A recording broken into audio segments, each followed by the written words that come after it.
혹시 강세리 씨 맞나요? 미국에서 온 태호리의 첫 마디에 강세리의 표정은 순간 굳어졌습니다. 옆에 있던 황기찬은 반가운 듯 웃으며 말을 이어갔습니다. 태호리 씨, 강세리와 친분이 있으신가 보군요. 사실 오늘 이 자리엔 노숙자가 나오기로 되어 있었습니다. 그러나 대신 나타난 인물은 강세리. 황기찬은 처음엔 화가 치밀었지만 태호리와 강세리가 예전부터 알던 사이라는 사실을 눈치채자 표정이 순식간에 달라졌습니다. 이쪽은 YL그룹 디자인실을 맡았던 강세리 씨입니다. 황기찬이 당당히 소개하자 태호리는 고개를 끄덕이며 의미심장하게 웃었습니다. 예전 얼굴하고 달라져서 긴가민가 했는데 맞군요, 강세리 씨. 우리 미국에서 분명 인연이 있던 사이였죠. 황기찬은 기쁨을 감추지 못했습니다. 그는 이미 태호리를 미술관 관장으로 스카우트할 계획까지 세우고 있었으니까요. 하지만 그 옆에 강세리, 태호리와 마주 선 순간 분명 무언가를 숨기는 듯 어색하고 불안한 기색을 간신히 감추고 있을 뿐이었습니다. 그런데 두 분은 어떻게 아는 사이입니까? 황기찬이 호기심 가득한 얼굴로 물었습니다. 태호리는 잠시 미소를 지으며 대답했습니다. 제가 미국에 있을 때 강세리 씨의 디자인을 보고 큰 관심을 가졌습니다. 그때 몇 번 연락을 나눈 적이 있지요. 강세리의 어깨가 순간 굳어졌습니다. 옆에서 듣고 있던 황기찬은 놀란 듯 눈을 크게 떴습니다. 7에서 8년 전쯤일 겁니다. 그때만 해도 강세리 씨는 이제 막 시작하는 새내기 디자이너였죠. 그런데 지금 보니 YL그룹 실장 자리까지 올랐다니 참 놀랐습니다. 대화는 어느새 1시간을 훌쩍 넘겼습니다.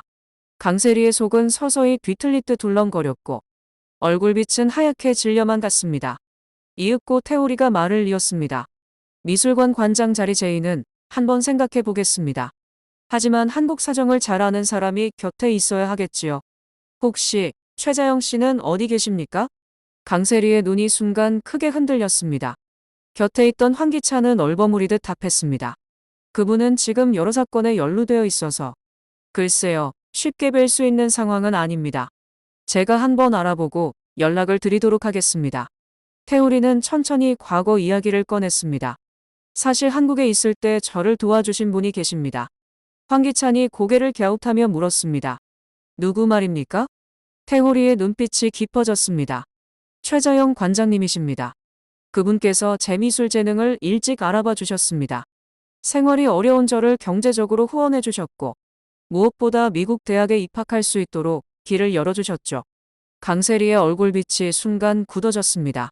태호리가 최자영과 인연을 꺼내는 순간 자신의 거짓된 과거가 드러날까 두려움이 밀려왔던 겁니다. 태호리는 이어서 담담히 말했습니다. 제가 지금까지 이 자리까지 올 수 있었던 건 모두 최자영 관장님 덕분입니다. 그분의 도움 없이는 제 성공도 없었을 겁니다. 그 말에 황기찬은 놀라움을 감추지 못했습니다. 그는 강세리를 흘끗 바라봤습니다. 강세리는 손끝이 떨렸고 억지 미소로 그 상황을 모면하려 했습니다. 과연 과거의 미국에서 무슨 일이 있었을까요? 미국의 한 어두운 술집. 태우리는 그곳에서 처음 강세리를 보았습니다. 낯선 땅에서 어학연수를 한다던 그녀는 실제로는 웨이트리스 유니폼을 입고 서투른 영어로 손님들 앞에서 웃음을 팔고 있었습니다. 시간이 흐르면서 두 사람은 자주 대화를 나누게 되었습니다. 힘들지 않아요? 태호리의 물음에 강세리는 한숨을 쉬며 웃었습니다. 그래도 살아야죠. 여기서 버티면 언젠가 빛이 보일 거예요. 겉으로는 씩씩한 척했지만 그 속은 언제 무너질지 모를 위태로운 모습이었습니다. 그렇게 둘은 가까워졌고 결국 함께 지내기 시작했습니다. 그러던 어느 비 오는 밤, 태호리의 집 문이 두드려졌습니다.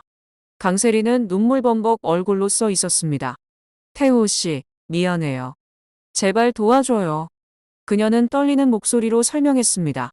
집주인이 갑자기 나가라고 하더니 집 열쇠까지 뺏어갔어요. 날 자기 남편의 불륜녀로 오해하더니 경찰까지 부른다고 난리를 치는 바람에 급하게 뛰쳐나왔어요. 이 밤에 갈 데가 없어서 무작정 태호 씨 집에 온 거예요. 순간 태호리는 망설였습니다. 그러나 결국 마음이 흔들렸습니다. 강세리는 그렇게 태호리의 집에 눌러 앉았습니다. 그녀는 언제나 말솜씨로 상대를 흔들었고 그날 역시 태호리의 연민을 이용한 것이었습니다.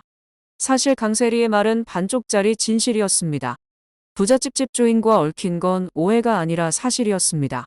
고등학교 시절부터 원조 교제를 해오던 그녀의 습성은 커서도 고쳐지지 않았던 것입니다. 남자를 이용해 살아남는 법. 그것이 강세리의 진짜 얼굴이었습니다. 미국까지 가서도 그 더러운 짓거리를 버리지 못한 강세리. 하지만 태우리의 집에는 한 여인이 함께 있습니다. 태우리의 여동생이죠. 바로 캐서린입니다. 그녀는 상냥했습니다. 강세리를 반갑게 맞아 주었죠. 오빠가 사랑하는 사람이었기 때문에 여동생은 강세리를 좋아해 주었습니다.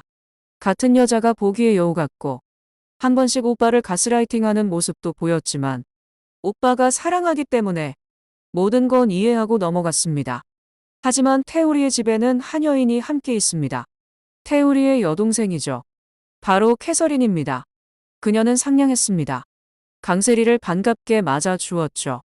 오빠가 사랑하는 사람이었기 때문에 태서리는 강세리를 좋아해 주었습니다. 같은 여자가 보기에 여우 같고 한 번씩 오빠를 가스라이팅하는 모습도 보였지만 오빠가 사랑하기 때문에 모든 건 이해하고 넘어갔습니다. 강세리는 어떻게 캐서린의 신분을 도용하며 살았을까요? 내일 아침 2편이 이어집니다. 다음 스토리도 꼭 시청해주세요. 구독과 좋아요 알람 설정도 부탁드립니다. 영상을 시청해주셔서 감사합니다. 오늘도 내일도 행복하세요.